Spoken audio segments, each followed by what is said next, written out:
demonic blue horses, a swastika-shaped runway, apocalyptic murals, New World Order Illuminati imagery, and a rumored underground city and tunnel system.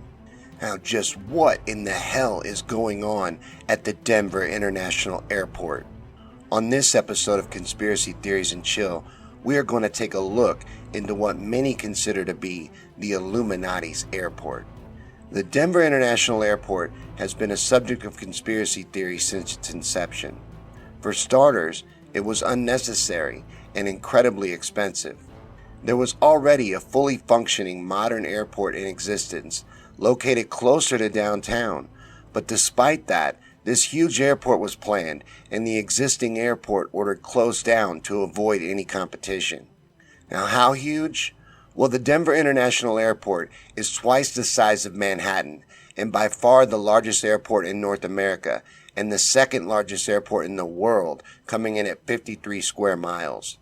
But despite its massive size, it would end up having less runways and gates than the existing airport that it would be replacing, raising even more questions as to why it was even being proposed.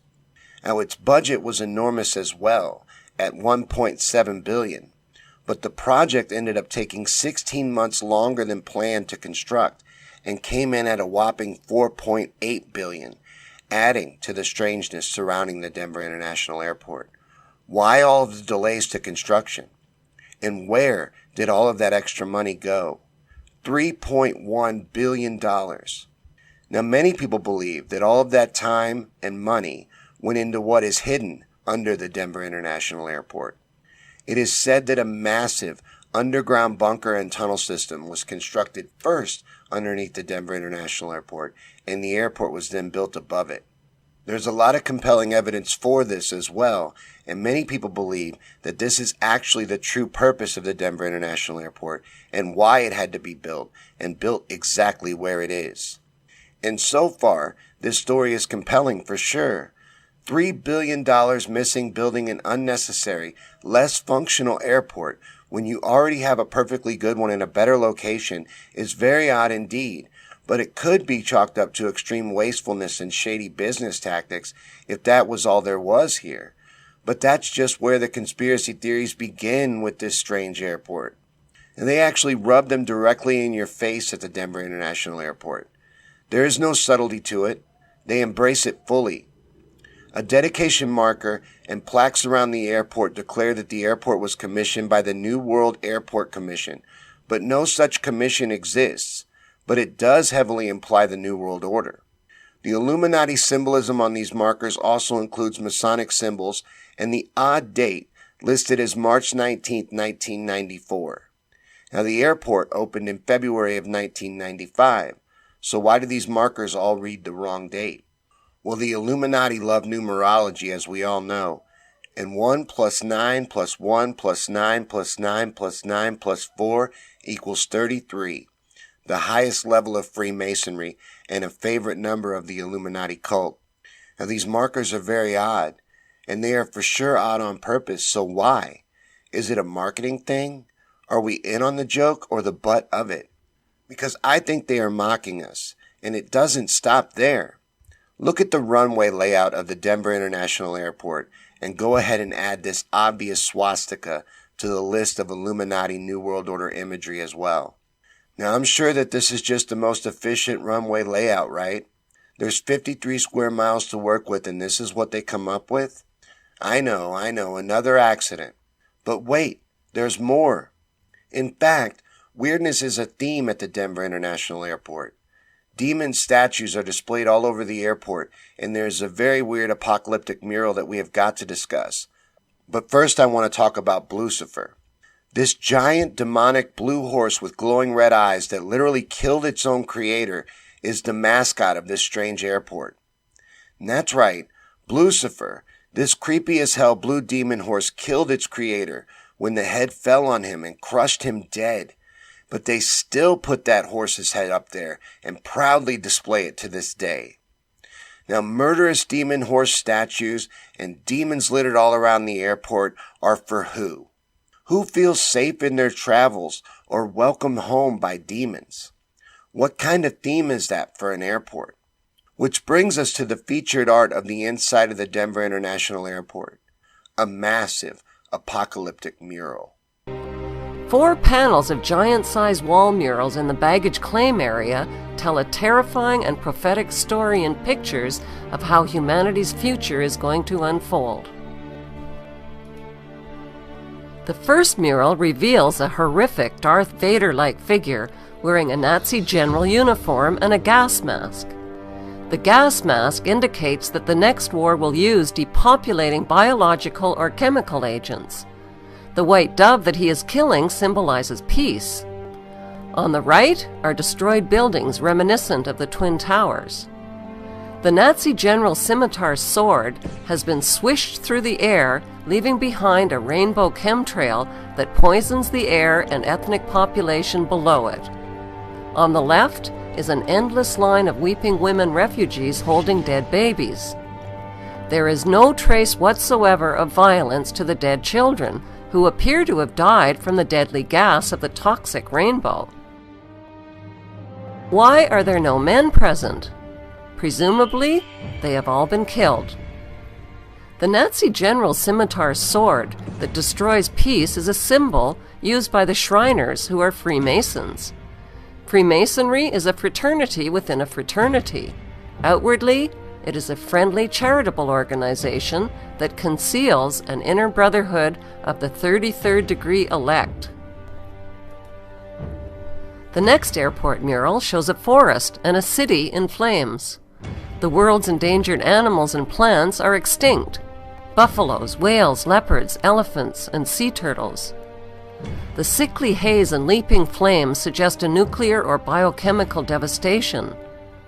Children are the only survivors, and they are weeping over 3 open caskets of an African girl on the left, a native girl in the center, and a white Judeo-Christian girl on the right. They represent the death of the old black, red, and white root races to make way for the New World race.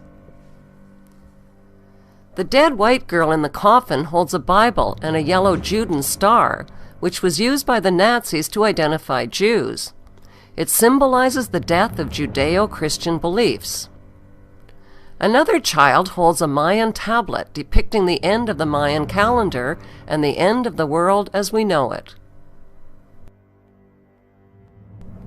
In the third mural, the apocalyptic war has ended. Children of all nations are joyfully giving up their nation's sovereignty to the blonde-haired, blue-eyed German boy at the center. They are all turning over their weapons wrapped in their country's national flag to the German boy. The Bavarian jacket leaves no doubt whatsoever that the blonde-haired, blue-eyed boy is German. He symbolizes the Bavarian Illuminati. With an iron fist, the German boy destroys the weapons of war symbolized by the Nazi general's sword. The German boy uses a hammer, which symbolizes the hammer and sickle of communism. In the foreground, the Nazi general is dead, with doves of peace perched on his corpse. The German boy symbolizes a world leader and savior who brings peace through communism to a devastated world.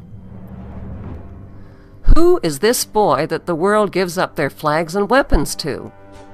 We know he is German, with blonde hair and blue eyes, like Prince William, who posed as a boy for this Papua New Guinea stamp. Prince William's father is the son of Prince Philip and Queen Elizabeth, whose surnames were changed to cover up their German identities. Prince William's mother, Diana, was allegedly the daughter of James Goldsmith, a German Jew. In the fourth mural, the earth is restored, including the endangered species, the land, and water. This future world is populated not by adults, but by parentless children. What happened to the adults? The children are in a dance line that is led by the Scottish boy, who symbolizes Scottish Rite Freemasonry. Also, on the far left is an African woman carrying a snake banner. The parentless children of the world are celebrating the New World religion as they gather around and touch the light of Lucifer, who appears as a genetically engineered plant. The plant is a floral version of the colorful bird known as the Quetzalcoatl, or feathered serpent. It is symbolically inseparable from the morning star and Lucifer. The main theme of the Denver New World Airport murals is an apocalypse, with massive depopulation, extinction of species, the death of Judeo-Christian beliefs, and the birth of one world government, one world ruler, and one world religion. These are not fancy art choices. This is truth in plain sight. They are rubbing our faces in it here. I fully believe that. And it's not crazy to say that at all. It's clear as day. They use it in their ads, their promotional materials, and it covers the whole airport. There is something going on here. And I believe the truth of the Denver International Airport is buried beneath it.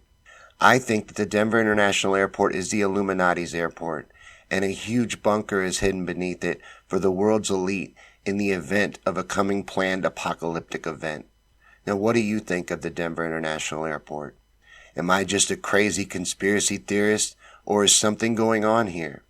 I'd love to hear from you in the comments below, so let me know what you think, and thanks for watching this episode of Conspiracy Theories and Chill. I'll see you next time right here on Me on Things and Stuff.